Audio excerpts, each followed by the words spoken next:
This episode is brought to you by Amazon Prime. There's nothing sweeter than baking cookies during the holidays. With Prime, I get all my ingredients delivered right to my door, fast and free, no last-minute store trips needed. And of course, I blast my favorite holiday playlist on Amazon Music. It's the ultimate soundtrack for creating unforgettable memories. From streaming to shopping, it's on Prime. Visit Amazon.com/Prime to get more out of whatever you're into. This episode is brought to you by Honda. When you test drive the all-electric Prologue SUV, there's a lot that could impress you about it. There's the generous passenger space, the clean, thoughtful design, and the intuitive technology. But out of everything, what you'll really love most is that it's a Honda. Visit honda.com/EV to see offers. Whether you're ordering wings for the game, whipping up a 7-layer dip, or ordering pizza, there's something about football that makes you want to eat. And this football season, Uber Eats has the best deals on game day food. No matter what you're craving, from 2-for-1 pizza to buy one, get one wings, Uber Eats will be dropping new deals each week, all season long. Uber Eats, official on-demand delivery partner of the NFL. Order now. Terms and conditions apply. See app for details.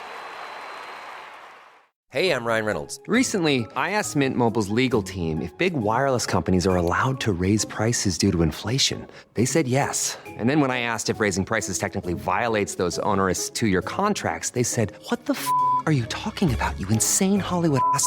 So to recap, we're cutting the price of Mint Unlimited from $30 a month to just $15 a month. Give it a try at mintmobile.com/switch. $45 up front for 3 months plus taxes and fees. Promo rate for new customers for limited time. Unlimited more than 40 gigabytes per month. Slows full terms at mintmobile.com.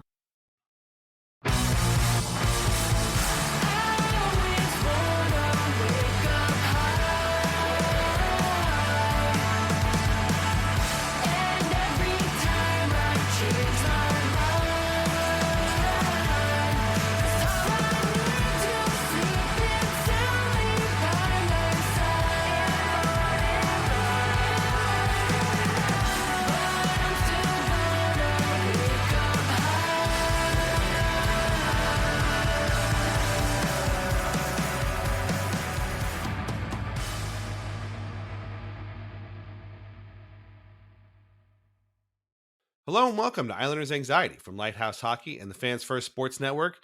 My name is Dan Saracini. Joining me on this New Year's Day via Zencaster is my friend Michael Leboff. And Mike, the Islanders played 3 games last week.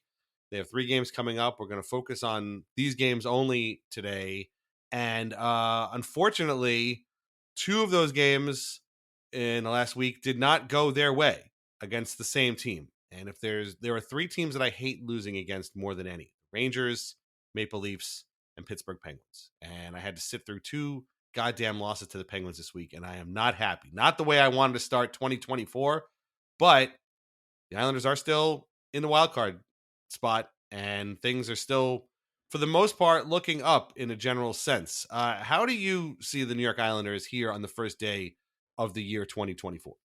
Yeah, I've got no problem with like the Islanders, the team, and their performance. But what is scary here is that the way that the way that the race is developing is what's daunting here, right? We just watched the Islanders lose twice to the Penguins and essentially just offer them a helping hand back into the wild card race. Yeah. That also includes preseason Stanley Cup favorites like the Devils and Hurricanes. It includes, you can throw the Leafs and the Lightning in there, the underdog scrappy Flyers. This is the Islanders are doing about as well as I could have expected them to with their the adverse situations that they've dealt with, but the way that the league is unfolding around them is what's so scary. And adding to that anxiety, if you will, is that the Islanders now go on a stretch of games where they don't play another divisional opponent until the Stadium Series game on February 18th. They play 17 games between now and then, starting with the game Tuesday against Colorado. And I believe 12 of them are against Western Conference teams. Yeah. 13 games in January and only 3, a game against Montreal, Florida, and another one against Toronto, are against Eastern Conference teams. So they're kind of going on this weird tour. Mm. They're kind of leaving the picture. Mm. And by the time they get back, we'll have a pretty good idea of if this team has a chance to play some meaningful games down the stretch, because they need to obviously pick up points and keep playing at this pace, and they'll need to do it against um, opponents where it's not like 4-point games. Mm. It's they're playing the Jets or they're playing the Right. Stars or Minnesota. yeah, teams that might as well just play on a different planet. Right. So that this whole situation just making me like fret a bit,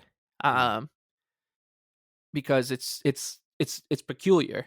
And like I said, their situation they're in a good situation just in terms of their record. But by no means are they on solid footing, and now they do this little jaunt, and it's I'm I feel good about the team, but I feel I'm racked with nerves from this situation.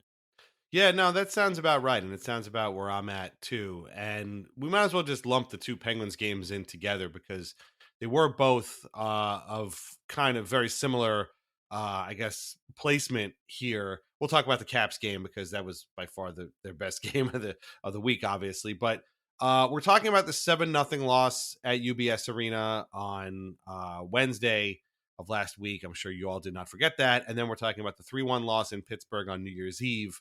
And in both cases, I felt like a huge idiot because basically I sat here a week ago and was like, what would be great is if the Islanders won both of these games, that would be a huge boost to them. It would be an enormous blow to the Penguins, one of the first, if not, final nail in their coffin of this season. And for this, I don't pretend like anybody who plays for the team is listening to this, obviously, but like, for me to be so excited about these games, and I don't think I was the only one either. Like we saw this Penguins team kind of reeling all season. We've heard about how not good they were. They were well out of the playoff picture. They were probably like 6 or 7 points behind the Islanders at that point. And it seemed like a good spot for the Islanders. And to lose is bad enough, but to lose the first game 7-0, thanks to a second period in which it looked like the Islanders literally weren't playing, was just gutting. Like I didn't even watch the third period. I didn't even see that 7th goal because it was 6-0 after 2. Crystal Tang had set a whole bunch of records. I'm not even going to go through the whole thing. It doesn't even matter. But like at one point, the first goal was weird because the ref blew a whistle, but they gave a goal to Rickard Rakell anyway. And that was like, okay, that's kind of weird.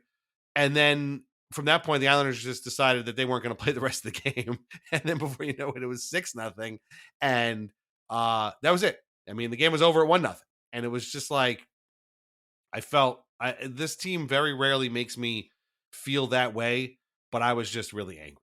Like I was like, I had faith in you guys for the first time in a very long time. And this happened, and I couldn't even really handle it. Like I just didn't want to deal with it anymore. I couldn't believe that given this opportunity, they would react like that, and then to see Anders Lee quote at the end, like, well, kind of got away from us a little bit. Dude, it got away from you.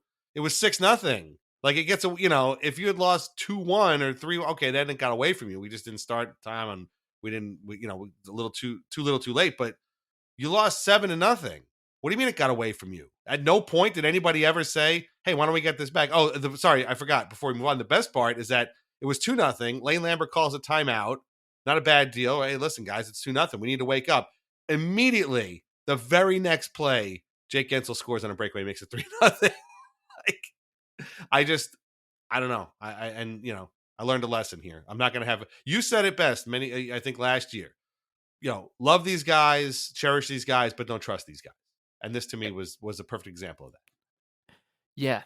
I was right there with you. I was excited because I thought that the Islanders really there was an opportunity here. It was a fantastic spot. Spot.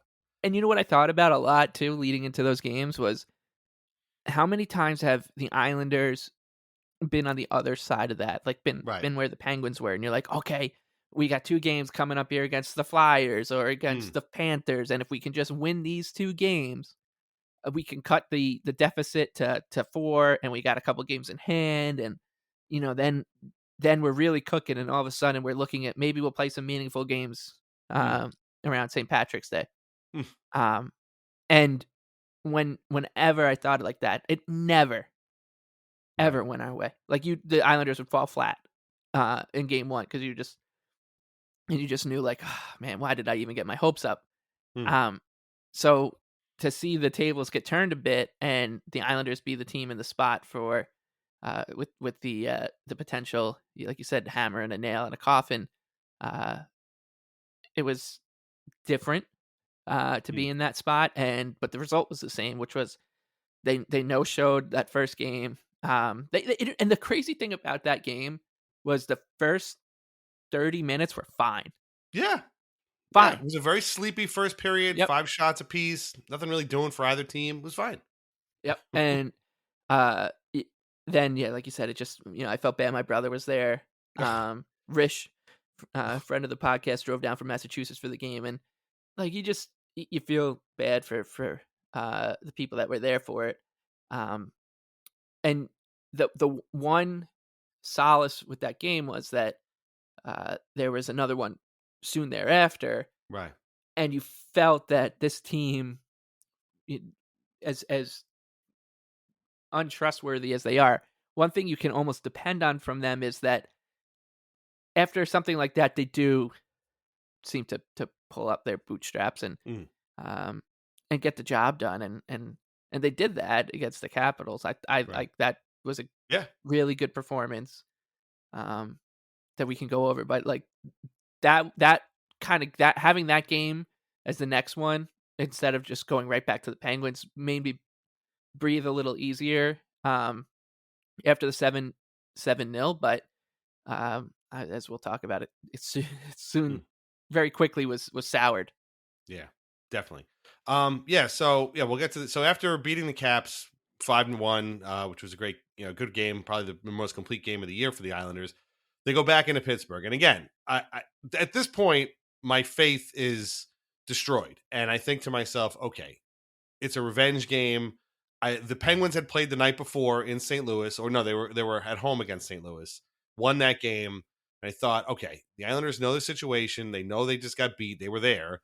Maybe they can come out and, take revenge, I'm thinking you've already blown one opportunity. Try not to blow this other one. And obviously this team has had a habit of coming back, and losing in overtime or blowing a lead and losing in overtime. So I thought, okay, maybe it'll be one of those a little bit more. I can't believe it. I'm calling this what it is, but it's like, it's more of a normal Islanders game for this year, quote unquote normal, not normal for anybody else, obviously, just normal for the Islanders.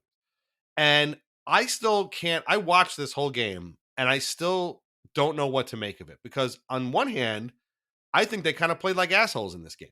They didn't seem to have a lot of structure. A lot of their shots didn't seem all that dangerous. They made Alex Nedeljkovic look like Dominic Hasek, according to the Islanders radio broadcast.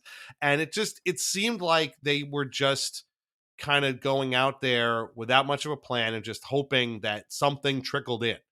But then you look at the numbers and they had the edge in high danger chances. They had the edge in expected goals for. Penguins somehow had the edge in Corsi for, but everything else was in favor of the Islanders. They actually Penguins only had one raw shot more than they did, 38-37. So they kind of played like assholes, but they kind of didn't. Does that sound right? Like, you watched it. Like, does that kind of sound? Yeah. Am I crazy? Yeah, it was moments of assholery surrounded by a pretty good effort, right? Right. Yeah. Like the reason this game was so frustrating was that it seemed like the Islanders would take one step forward and then 2 steps back very quickly. Yeah, like right. the Cizikas gets stopped point blank. Yeah. Right out of the gates, and Noah Dobson, I think, got tripped. I can't. Yes. I don't think they showed a replay, but then it ends up in a 2-on-1 and in the back of the net. So it seemed like that was kind of a harbinger of things to come for that entire game, which was the Islanders would do a lot of good work and one thing would go wrong and they'd Yeah. be pretty severely punished with it. I do want to say that I thought that this game was pretty poorly coached. Like I from will get there. Before the game even started. I agree with you. Yeah. But I just want to throw in, by the way, not only was Suzuki stopped on the breakaway, led to the Lars Eller goal. Dobson was tripped, I believe, led to another goal or another. But something. But was that after the 5-on-3? They killed the 5-on-3, and then I think Dobson got tripped, and that led to the Nola Char goal. So like when they kill a 5-on-3, and you're like, oh, this is great, good job. Now we can get back into this, and the whole thing fell apart. But Yep. yeah, Sam Bolduc, by the way, did get the Islanders make it 2-1 with a nice goal off a rebound. So we've been killing Bolduc all season. and Lee had a chance, like a golden opportunity, obviously to tie. Like that wasn't a loss that would keep, like it was a loss that stings, but not one that would just like make you really freak out. Cizikas had another one too, maybe on a 2-on-1 or something. He had another good chance too, I think, later in the third. So yeah, and so like if that first game didn't come, that 7-0 game didn't happen before this one, you'd be like, that's fine, right? But given the stakes, you're like, well, you got your mulligan and already, so it was frustrating. Like they really did offer the Penguins an opportunity back into this playoff race, which is just a killer, because if the Islanders, I really try not to think, coulda, shoulda, woulda with hockey anymore, but this week would have been so much fun if the Islanders had really buried the Penguins, and you could hear so many a lot of existential questions being asked of Pittsburgh and this core that we've had to deal with for 17 years now. But they didn't get the job done, and now they go out west. But I do think that they put themselves behind the 8 ball for very strange reason. I don't really know what the reason was, right? With their lineup decisions for this one, and I don't think that you or me or anybody would argue that healthy scratching Pierre Engvall. It's the type of thing that the media in bigger markets like make a big deal about, and we're like, come on, like it's Pierre Engvall. And so it's not like that is a disaster in itself, right? Like I think there's always a time and a place for healthy scratches, and they always get blown out of proportion. That said, the Islanders you just said one of their most complete performances of the season against the Caps. That was a good 4-line performance. The second line has been the only line that's basically stayed together the entire season.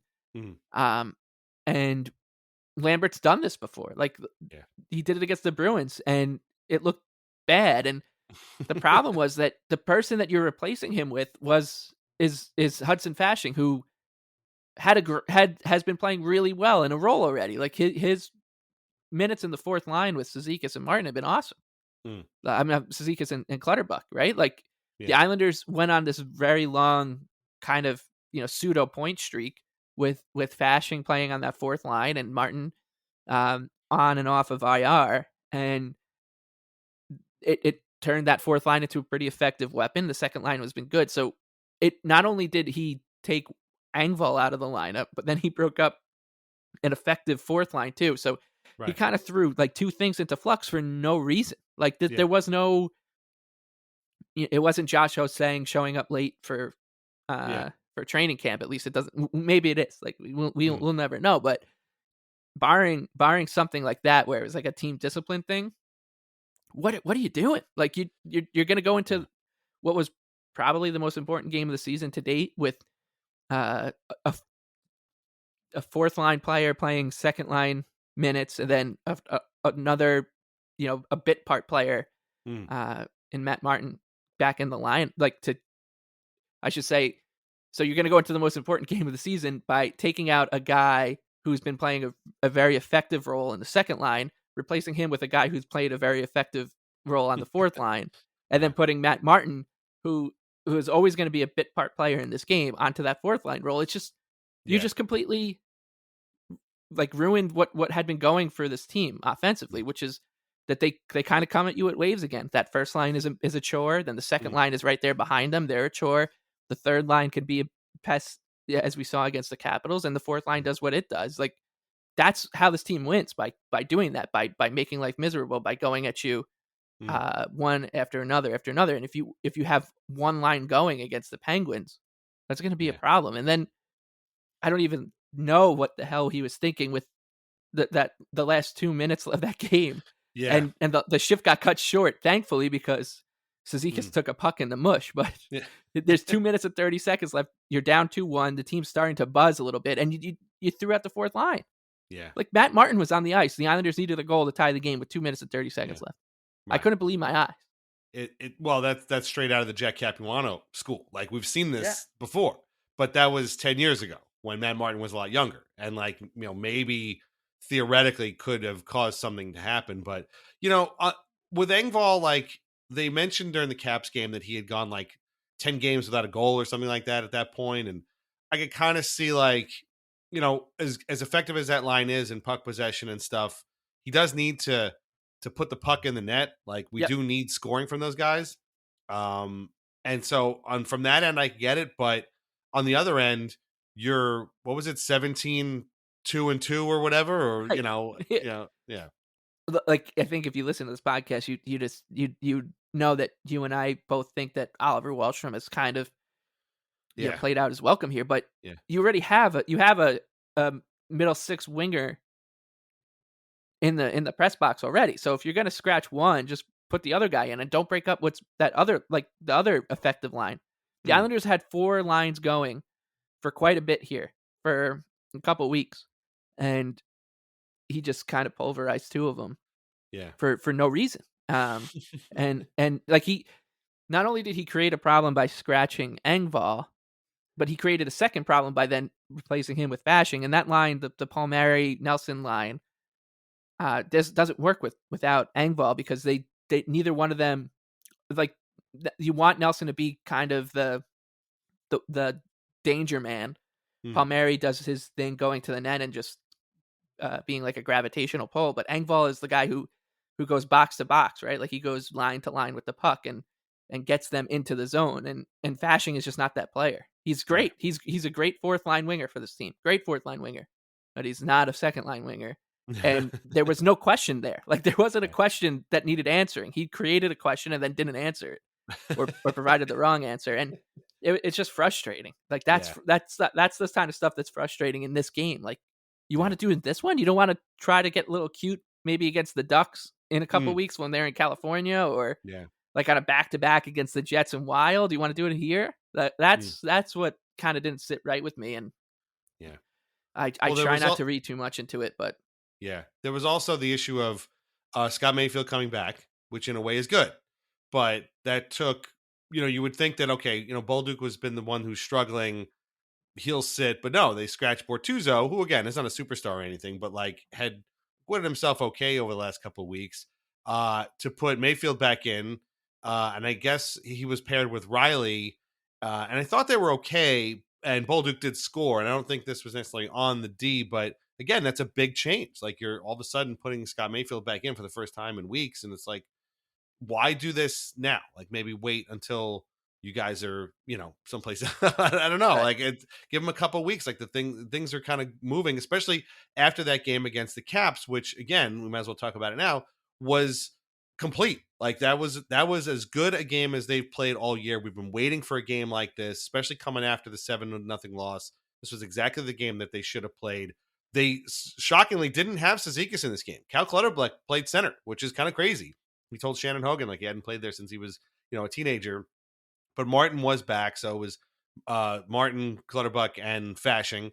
And, it was a slow start again, 0-0. But the Islanders had the edge for the most of the first period. And then they just opened things up. Pajot scored the first of 4 points that he would have on the night from Julien Gauthier, who also had 2 goals, which was fantastic. Dobson scored on a beautiful drop pass from Barzell, one of the prettiest goals we've seen the Islanders score in a long time. Gauthier scored twice in 18 seconds, which is kind of crazy, which gets to why he was still in the lineup in Pittsburgh, which is why, they didn't want to scratch him. If you're going to scratch somebody, normally it would be Gauthier, but he had such a great performance in this game, I guess he didn't feel he wanted to put fashing on the third line. Lane Lambert did, but there you go.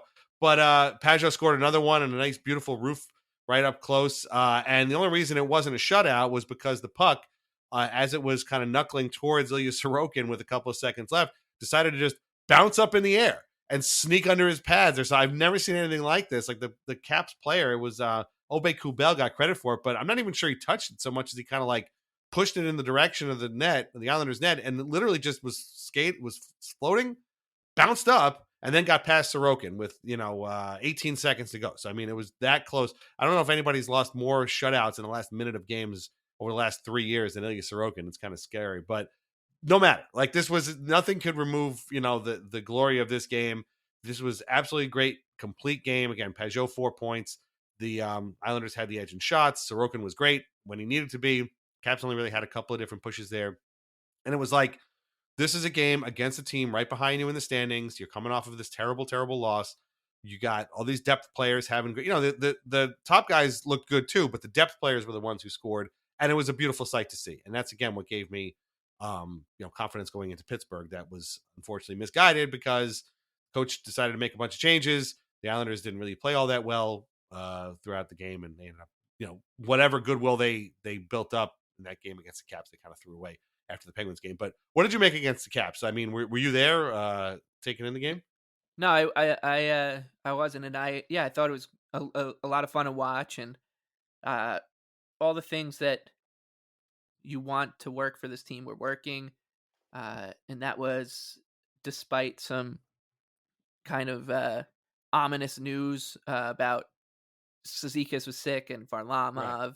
Right. We didn't even mention Varlamov. Was day to day. So Ken Appleby got to sit on the bench for this one, and it was the Varlamov thing took on a life of its own. I don't think I have heard one person suggest that the Islanders' biggest weakness was their goaltending for 5 or 6 years now, and all of a sudden, Varlamov is banged up day to day, and I do get that it's the Islanders, so it could mean anything, but he's day to day, and all of a sudden, there was a couple of think pieces about, one columnist at Newsday wrote that the biggest organizational weakness is their lack of depth when it comes to goaltending, and there was a couple other people writing about this, and I get that you got to write about what the stories that kind of pop up, but I would say that there's 16 teams in the NHL right now that would do some unholy things for the Islanders goaltending depth. One of them, right? Exactly. Take a look around the league, gentlemen, please. Like there's a catastrophe in New Jersey. Carolina's a mess. The Oilers have had goaltending issues forever. The Leafs just took their quote unquote starting goalie and put him on waivers, and they're not even going to play him in the AHL. They're going to give him counseling or something like that because we have to. They're just people after all. They're people when they play for the Leafs, but they're just pieces of garbage when they play for anybody else. Oh my God! Remember all that hoopla about when they hired some like sports psychiatrist that the Raptors used or whatever, and like Jonas Siegel spent 24/7 with this guy, like crazy. Just that was weird. So felt a little ominous with that stuff popping up, but then they were just really good.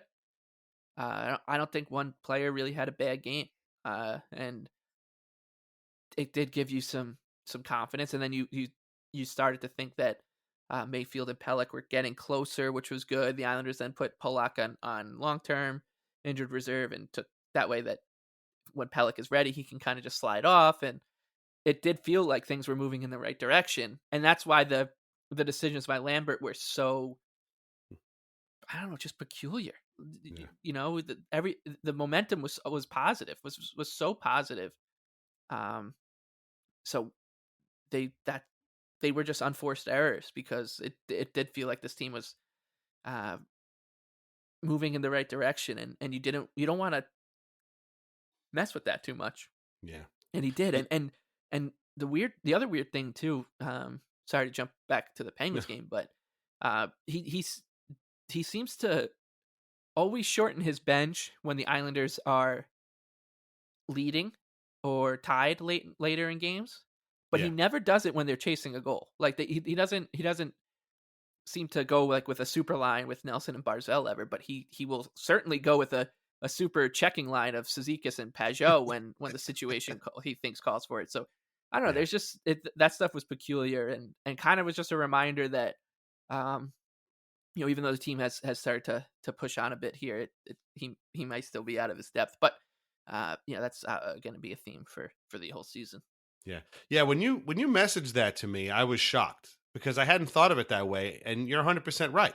You don't see Barzell getting double shifted down a goal, and Horvat getting double shifted down a goal. You don't see, obviously Lee, Barzell, and Horvat works just fine. I mean, Lee in particular had been really hot lately, but like, why not try Horvat, Nelson, and Barzell, or put Palmieri on that line. Maybe he gets to kind of open. Not that he had a great game, but like then he never tries to stack up the best offensive guys when they're down a goal. But you will see JG Pajot get double shifted. And again, no offense to Pajot, he had a great game against the Caps, but then he was fairly invisible against Pittsburgh, like as most of the Islanders were. Like he didn't really have any standout moments. Neither did Wahlstrom. I completely forgot he was even in the game, and he was the guy who got kind of put back in the lineup. So, right? I'm not crazy. Well, Wahlstrom was back in the lineup against the Penguins, wasn't he? He was not. No, Oh, no, that was okay. that Then was I the take that crazy back. thing. It was that's what I thought. I thought Wahlstrom was going to come in. Right.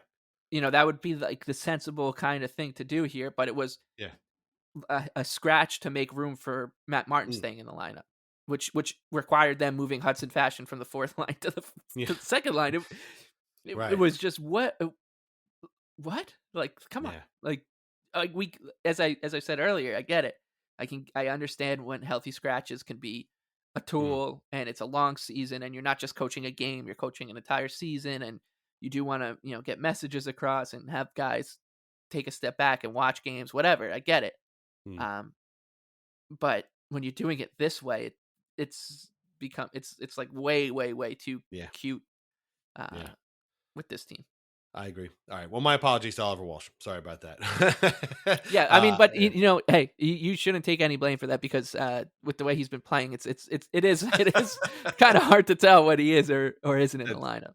That is true. But in any event, that game against the Penguins didn't really amount to much. And again, coming off that great game against the Caps, it was hugely disappointing. And as I said off the top, I hate losing to the Penguins. I really, really, really do. And in this way, especially, the Penguins were down. I don't even remember how many points they were behind the Islanders. And now that number is just 3. And so the Islanders are in the first wild card spot as we speak with 43 points. The Lightning are right behind them in 8th and 42 points. The Flyers are right ahead of them with 43, also 43 points. Although again, we know, the Islanders have 9 overtime losses, so their record is a little bit worse than the Flyers. And then the Hurricanes have 43. Remember when the Hurricanes were behind the Islanders? Yeah, well, now they're a point ahead of the Islanders. And then obviously the Rangers, who can't lose to save their lives. And no matter what they do, they could run out there with, a bunch of kids or firemen or whatever. They're never going to lose a game. They're at 51 points. And then the other division, you got the Bruins with 50, the Panthers with 46, and the Leafs with 41. So the Islanders are still 2 points better than the Leafs, which is nice. But, you look behind that wild card spot and things get really ugly. And this is what you were talking about. The Caps have 40 points. The Devils have 40 points. The Penguins have 40 points. And the Red Wings, who started hot as shit, then stunk, are still hanging around with 38 points. Heck, even the Habs have 35. So they're not really too far out of it either right now. The Senators are, but they've played 6 less games than everybody else. And so, there's no reason for the Islanders to feel comfortable here. Like they're in a wild card spot, but it's only by 3 points. And unfortunately, the way this team plays, and if you haven't had a chance, Art Staple put up a thing in The Athletic today about how we still don't know after 36 games what this team is. They're searching for an identity. And right now, what they are is the team that sort of plays okay sometimes, but isn't structured or focused enough to take these opportunities and run with them. They're the team that blows leads. They're the team that comes back and then loses just to lose in overtime. They're the team that throws away games against good teams, but shows up and plays well in against teams that are ahead of them in the standings and are pretty good. So I don't know. They're the team that plays like assholes for one period every game. I don't even know. I don't know what to tell you. Like, it's just insane. And just looking at this, like you said, I get agita too looking at this, because they're about to head out on a road trip against three pretty darn good teams, and this slim 3-point lead could disappear in a heartbeat. Before we move on to the next half, I mean, like, you're looking at the standings like I am. I mean, what do you think about this? And you know, you got 4 teams with 40 points and one with 41, all behind the Islanders, and it's like, and one, you know, 2 teams less than 1 and 2 points ahead of them. I mean, it's good that they're in the mix, but yeah, this is weird.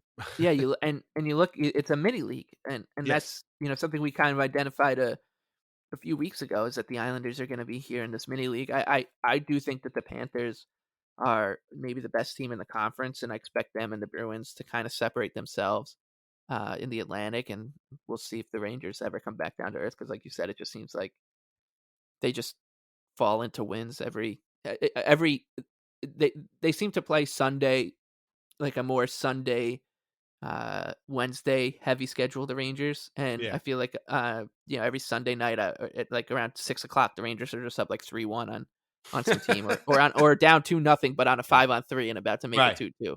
Well, they Right? start So- every game up 2-0. You've mentioned that too. and so like you can kind of cross them off the list for at least for now, and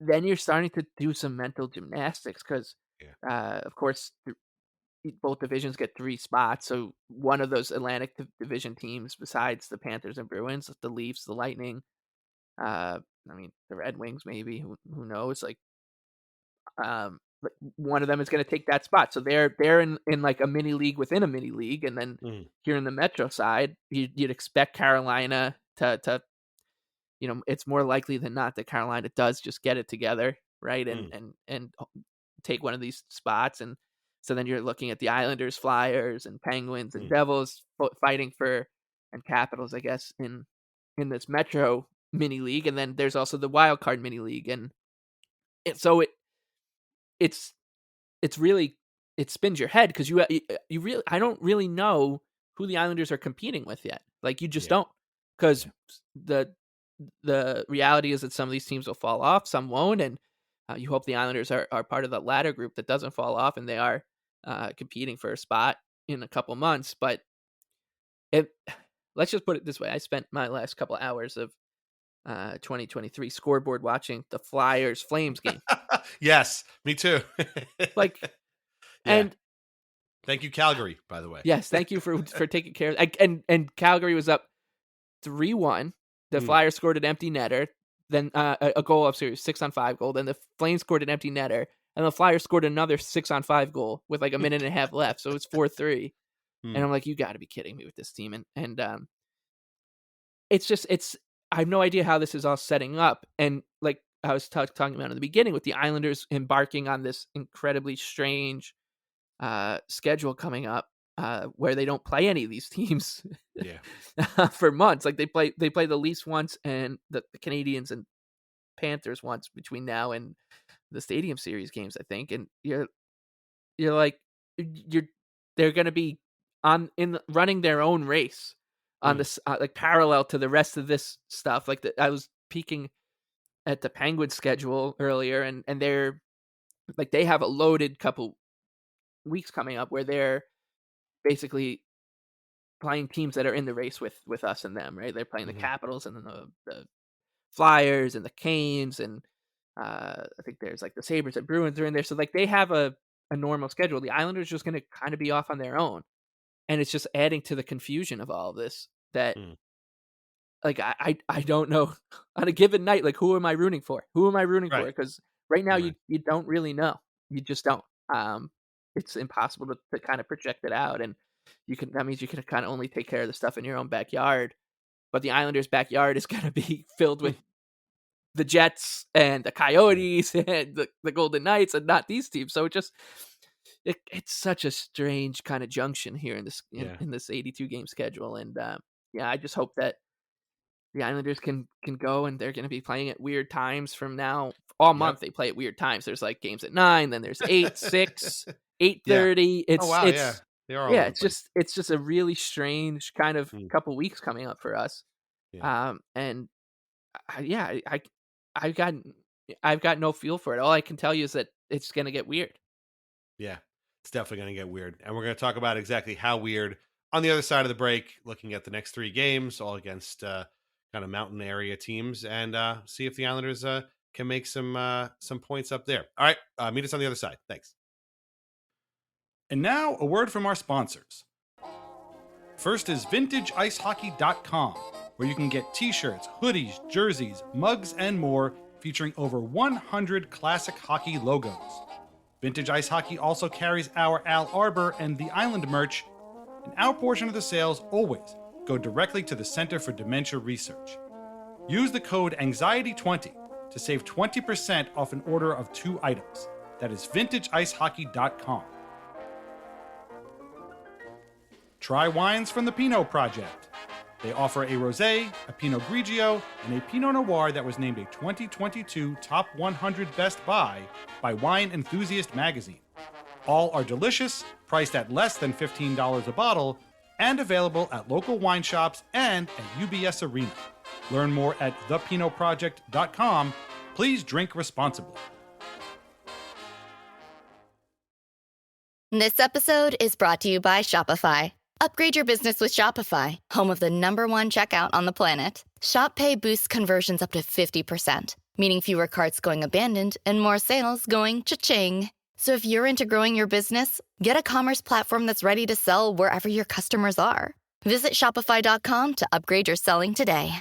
For over 50 years, Burlington's legacy has been great deals on coats for all weather conditions. So before you're caught unprepared for the winter weather, head to Burlington for name brands, quality items, and surprising fits for every family member. Stock up on coats, sweaters, and accessories before the cold hits, so you can finally stop avoiding the elements and start living comfortably. Warm up at your nearest Burlington location less than 1 mile away. Burlington. Deals, brands, wow.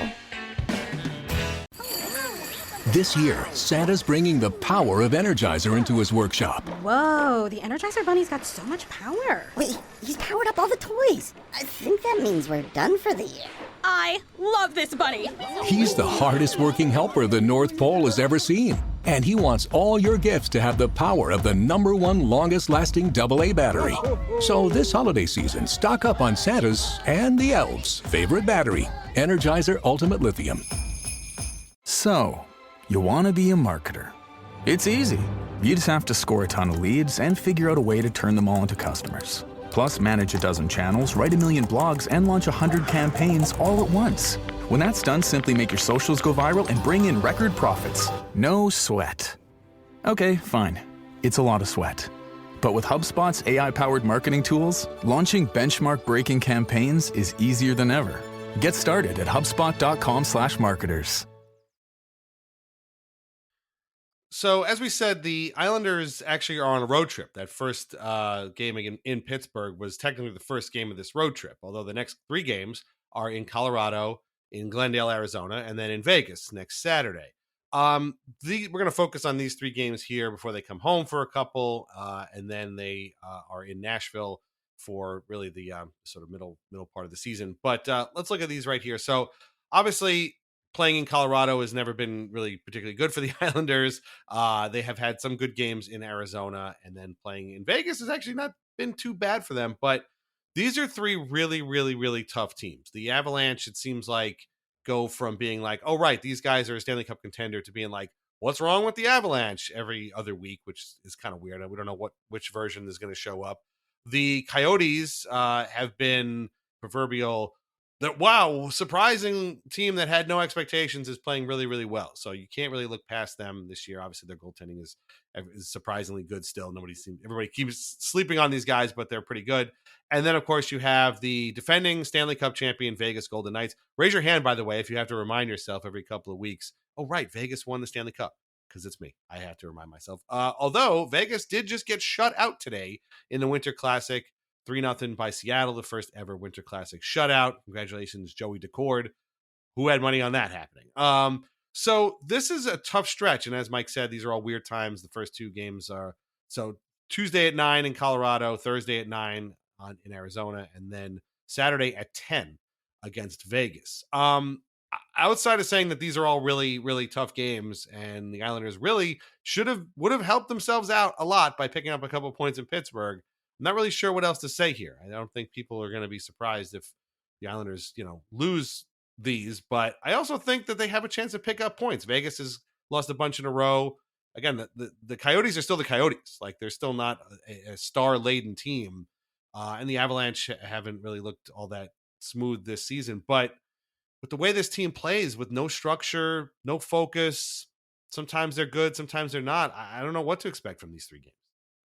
It's funny. Like, so our betting podcast at the Action Network, Line Change, we were talking about the Islanders game today, and the 2 guys I do it with were, they like the spot against the Avalanche here. They think that this Colorado team is kind of vulnerable, right, for the picking, because they don't have the depth behind their the big players anymore. That that the salary cap has done a number on them. Wouldn't you know? And just hearing that kind of made me more nervous. Because I kind of had a good feeling for this game. Like, the second the Penguins game ended, I thought I was just going to be terrified that a long losing streak was looming. But for some reason, I was like kind of quietly confident about this one. And then as soon as I heard them talk about that, I was like, okay, so we're going to lose, which is fine. But those 2 losses against the Penguins now, they make these first couple games of this weird stretch of this weird month coming up, like, really important, because the Islanders, they're now at a point where, look, they had their 7-game losing streak this season. They already did it. Like, you can't do it again. You can't walk down that path again. And if you lose against the Avalanche tomorrow, all of a sudden you're like, okay, we've just lost 3 and 4. Right. And things start to pile up quickly.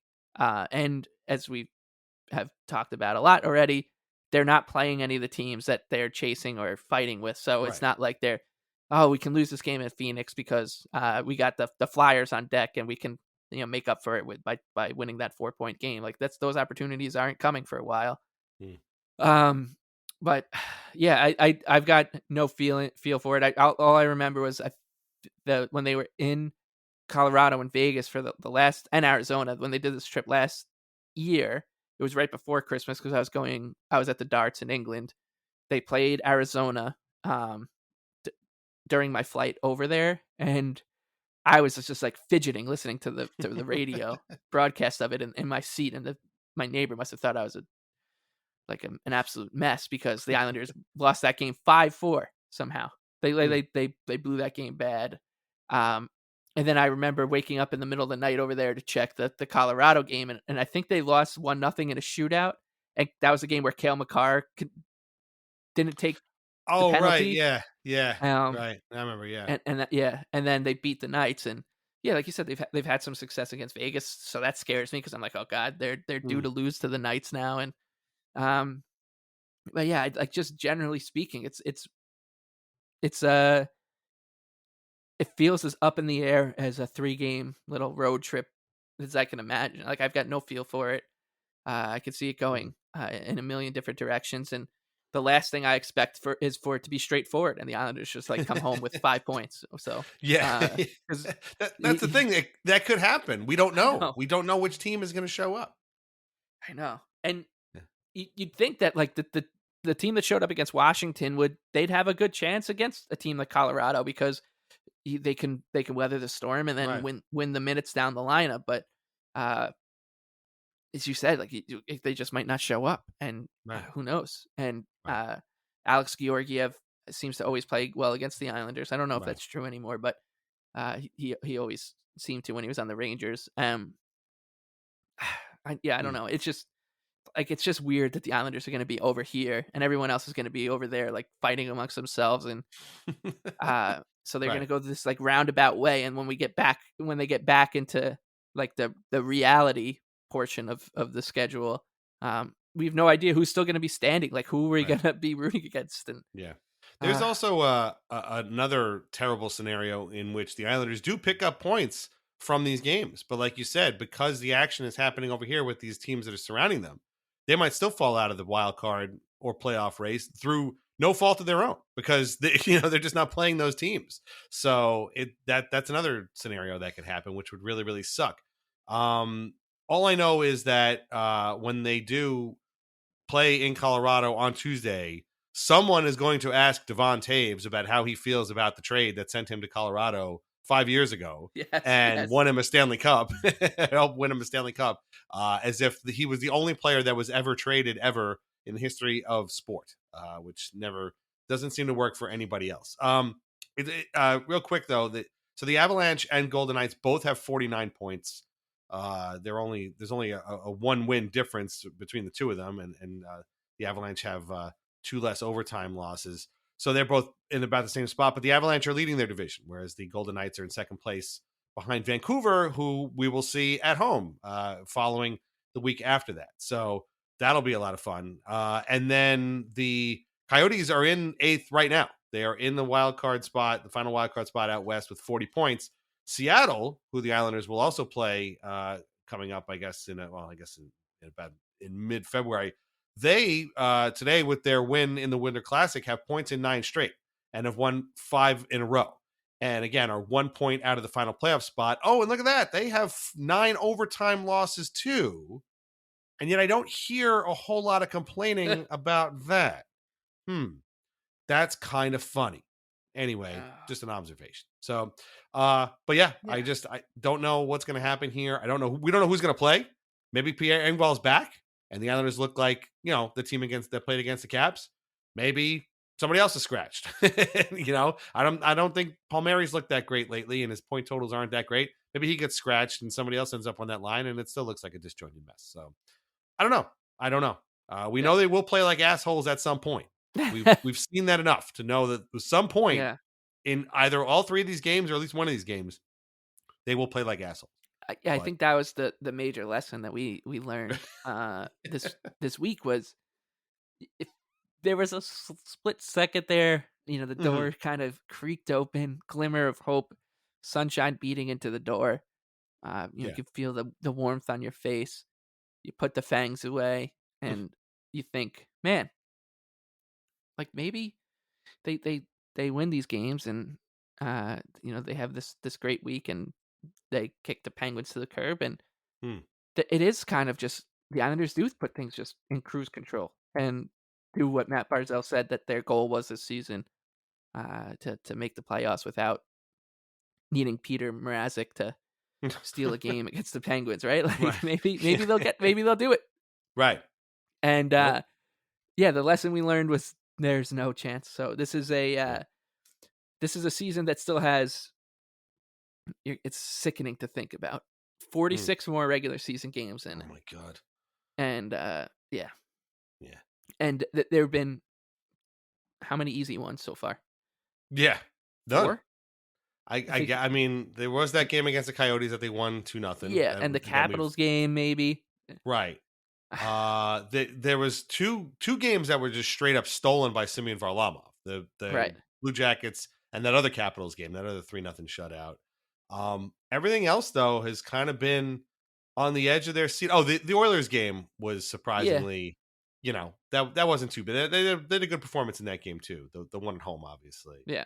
But everything else has been kind of, a nail biter. Like they just, there was that game against Ottawa, the 5-3 game against Ottawa that they pulled out. That was pretty good too. But everything else has been a blown lead here or a big comeback just to lose in overtime, or they go in expecting one thing and come out with another. Like you said, this season had a 7-game losing streak, that we've kind of forgotten. Oh, and by the way, we also haven't mentioned Adam Pelech still out. Ryan Pulock, he's out. He's been moved to long-term injured reserve, so Pulock won't be back for a while. But Adam Pelech is skating, so maybe we see him again, and the defense starts to kind of take on a new shape as well. But then they're gonna have to integrate this guy who hasn't played in 3 weeks. So I don't know. I really don't know. I mean, the last time the Islanders saw the Avalanche, they had 3 or 4 chances to just take that game over and win, and they ended up losing 7-4. Yeah. So that was the famous two goals in Yep. The last minute of the second period game. Right. That was Yeah. oh yeah. Oh, now Yeah, we got to play and them at home. So great. yeah. Yeah, I'm not looking forward to it. Yeah, no, me neither. But we will be here and we'll be watching. And these are the late night games. That's kind of cool. It's nice to have a 10 o'clock start on a Saturday. It means you can go out, Right. go to the movies, go get some dinner, come back and still watch the Islanders. And next day's Sunday. You can sleep in. Hopefully they give us all a nice Sunday. And we can all have a good time with some of these. Listen, if we were complaining about it before, but honestly, if they just keep picking up points, they can stay in the race. Just don't, hopefully they don't come back out of the race, I guess is probably the best way I'll put it. But again, I'm so burned now by these two Penguins games this week. I hate that. And you think I'd know better, right? Like you think I would know, especially with this iteration of this team. You think I would have known better, but really, I really hate that feeling of being like, oh man, I was so confident. And they just let me down. Bastards. One more time. Anyway, okay. It is New Year's Day. We hope you all had a great New Year's Eve, and we wish you nothing but the best and success and happiness in 2024. Thank you so much for your continued support. We are going to get back to our family, so we're going to cut this episode a little bit short, but we will be back next week with a whole new regular episode and recapping the 3 games we just talked about. A couple of things before we sign off. One, this Friday is our first episode of Weird Islanders, the podcast for 2024. You won't have to wait too long. It's about a recent player who you all remember, and it's with a great new guest. So take a look for that. And if you missed our last episode, it came out just before Christmas with our friend Travis Flynn about Cliff Ronning. Please go back and listen to it because it was really, really great. Also on Friday, I'm going to put out the call for questions for our next mailbag episode over at the Patreon. That will be recorded on Monday. So you'll basically have the weekend to send us some questions. It's a little bit weird, but between the Islanders' crazy schedule in January, like Mike said, a ton of games coming up, plus both of us have family time and things scheduled, it got a little bit weird. So we're trying to move the mailbag up a little bit. So it kind of gives everybody a whole weekend. I didn't want to put it out on Sunday because nobody should have to read emails on Sunday. But I'm going to put out that call on Friday. So if you have a question, sign up for a Country Club tier and you can ask us a question and then listen to that episode when it comes out next Tuesday. Speaking of Country Club tier, the window to get your Islanders Anxiety Club iron-on patch has now been closed. Maybe they'll come back. Maybe they won't. But we thank everybody very much who signed up through December. And you will get your patches sometime later this month, probably towards the end of the month. I was putting together the addresses for Kevin over at vintageicehockey.com when I noticed that a number of people still haven't given us their address. We cannot send you a patch without an address. So if you signed up for the Patreon on your app, on your phone, you probably haven't put in an address. So you'll have to get to the website. You can go to your account from there. You can check and make sure that you have an address on file with Patreon. If you don't want one, that's fine. But if you do want one, and you don't remember putting in an address when you signed up at patreon.com to follow us, go to the website, patreon.com/IslandersAnxiety, look at your account, sign up, log in there, and then you could enter your address there. You can't do it through the app. So I'm going to give everybody a few more days with that. You have until Friday to put in your address. After that, I'm going to send the addresses to Kevin and he can start getting them out to people. So again, thank you very much, but please put an address in your account if you want a patch. You can sign up at patreon.com/IslandersAnxiety for us anytime you want, patch or no patch, and you get ad-free episodes plus bonus podcasts, written posts, and a whole lot more. Mike's got a new long-suffering newsletter queued up and ready to go. You can only read that at the Patreon, and you can only read that as a Country Club tier member, so make sure you sign up for that today. Leave us a review at Apple Podcasts and on Spotify. Our theme song is Morning Haze by Family Dinner. Listen to more of their music at Bandcamp and Spotify as well. Read Lighthouse Hockey every single day, all year long, as always. And we are part of the Fans First Sports Network. Find out more at fansfirstsports.com. Shop vintageicehockey.com. Try wines from the Pinot Project. Mike, where can everybody find you on Twitter? The Big Lebowski with 2 E's. Follow Mike at the Big Lebowski. Read and listen to his work at Action Network, whether it's hockey, soccer, darts, betting, you name it, read it. It's all at the Action Network. Any final thoughts on this week coming up or the week that was and this completely insane team that has yet to truly finally actualize itself, whatever it's going to be, as we near the midpoint of the season? No, we are quite clearly on our own here, trying to figure out what this team is, and how much how many more good nights they have to give to us, because I think it's anybody's guess right now. And with we're now entering the 2-month lead. The Winter Classic is in the books, Dan. Yes. So that means it's all eyes for each are going to be on March whatever and the NHL trade deadline. Right. And we get 2 months of trade boards and rumors, and then the most impactful trade of them all ends up being Ivan Barbashev to the Knights or whatever, and not even though the Patrick Kane trade gets graded as an A across the board, right, and quite literally ruins the season for the Rangers. Raise hey, tribute video for Patrick Kane maybe, but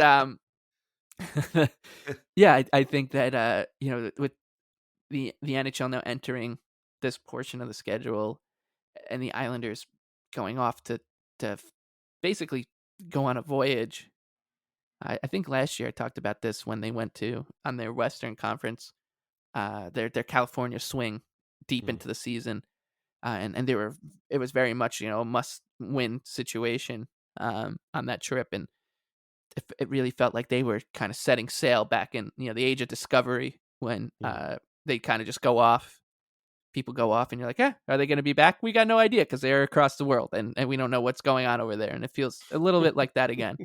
They're going to, set sail, go into the Midwest and the Southwest and play all these teams that they're not really competing with except for within those 60 minutes whistle to whistle. And then they're going to come back sometime in the middle of February.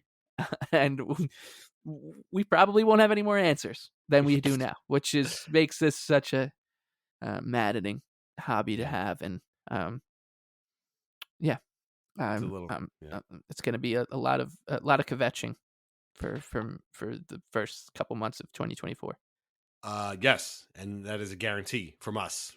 Much kvetching as always. And your little speech there about the age of discovery reminds me of one of my favorite lines from Seinfeld when Jerry tells George that he doesn't have any Lewis and Clark in him, and George says, sometimes those guys don't make it back. And that is true. And we might get that with the Islanders here too. Sometimes those guys don't make it back. But we'll see what shape they're in when they do come back from this road trip. And again, Happy New Year to everybody. Thank you so much for listening. And we'll be back next week with a new episode. And we'll see where the Islanders are at then. All right. Take care. Talk to you later. Bye-bye.